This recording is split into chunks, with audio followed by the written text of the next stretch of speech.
Well, hello, Peanut. I was born a boy, but now I'm a girl.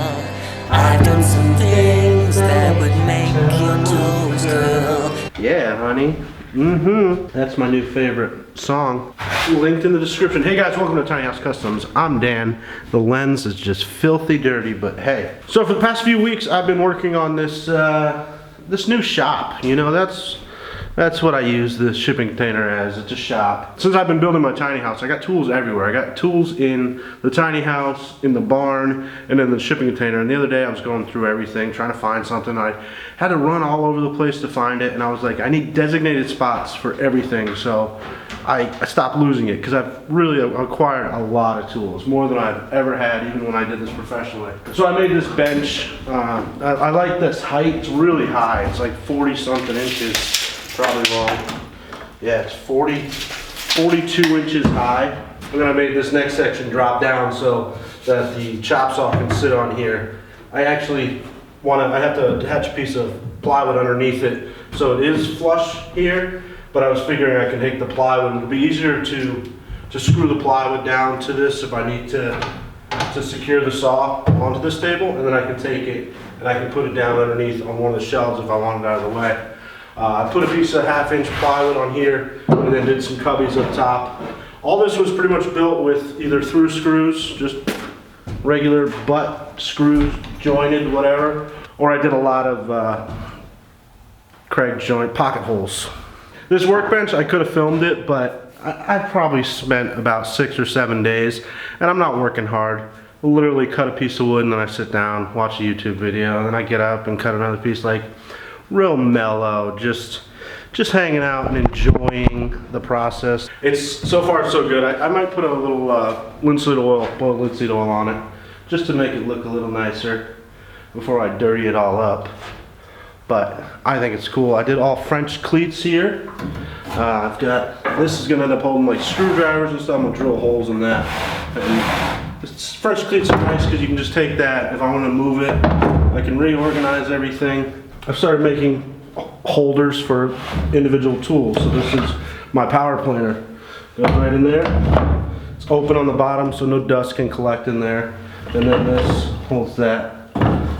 Once I get them all made and figure out where they fit well and I can get the tools out, no problem. I'll probably put a screw into them, into the thingamajiggy, just so they don't fall out. I've really enjoyed making these though, because you get to kind of be creative and come up with something unique to hold a tool, specific tool.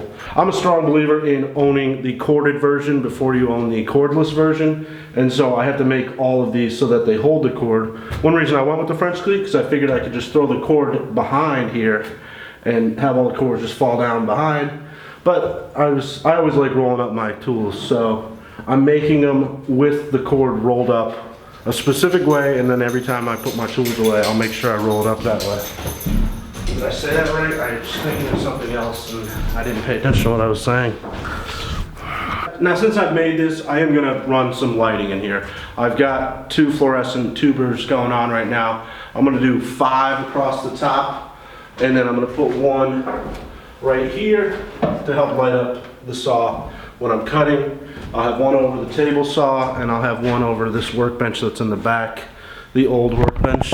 This is like the dirty one, you know. If I gotta take apart a chainsaw, I'm gonna do it on that one. If I need to chisel some fine hardwoods, I'll do it over here. Nice and neat. I'll put those on a light switch, and the light switch will go over by where the door, the future, you know, when this becomes a house, the door is gonna be. And then I'll install outlets. I'll put 1 on the workbench back here. I'll probably install 1 here, 1 somewhere around there, 1 behind the saw, and then 1 up by the table saw so I can plug in there. And then I'm also gonna get one of those like long power strips that have like 20 plugs in it. I think it's got 14. And I'll mount that in somewhere where it's out of the way but easy to get to. Don't know where that would be, but it's somewhere. I gotta shave my beard a little bit, it's getting too long. I know some of you are like, nice scruff. I'm like, that's a beard. What? I'm not allowed to grow a ZZ Top beard. Like, I'm not sure if you're aware of this, but my employer requires me to shave, and so I had to get a special note from a PhD person saying that I'm allowed to have this. It's kind of a stupid little loophole. Like, why not just allow me to have facial hair? I don't wear a gas mask. It's the only reason you need to be shaved. Another thing I'm loving about this new area, when I was in the barn, anytime I needed to cut any type of wood with the table saw, I'd have to set the table saw up, set up an outfeed table so I could cut it. Here I've got a designated table saw area. Personally, if I was gonna have like a dream shop, it would be like 20 feet wide by 20 feet deep. And it'd be a square, the table saw would be in the middle, chop saws on the outside, and then benches around. But this is what I got. So it's not very conducive to a good workflow, but it's great because I've got this huge outfeed table. I think it's 7 feet long. I took the table saw off its base and built a base for this so that this ends up being flush with that original table. That was that 4x4 table that I built a long time ago. That's got shelving on the sides and stuff.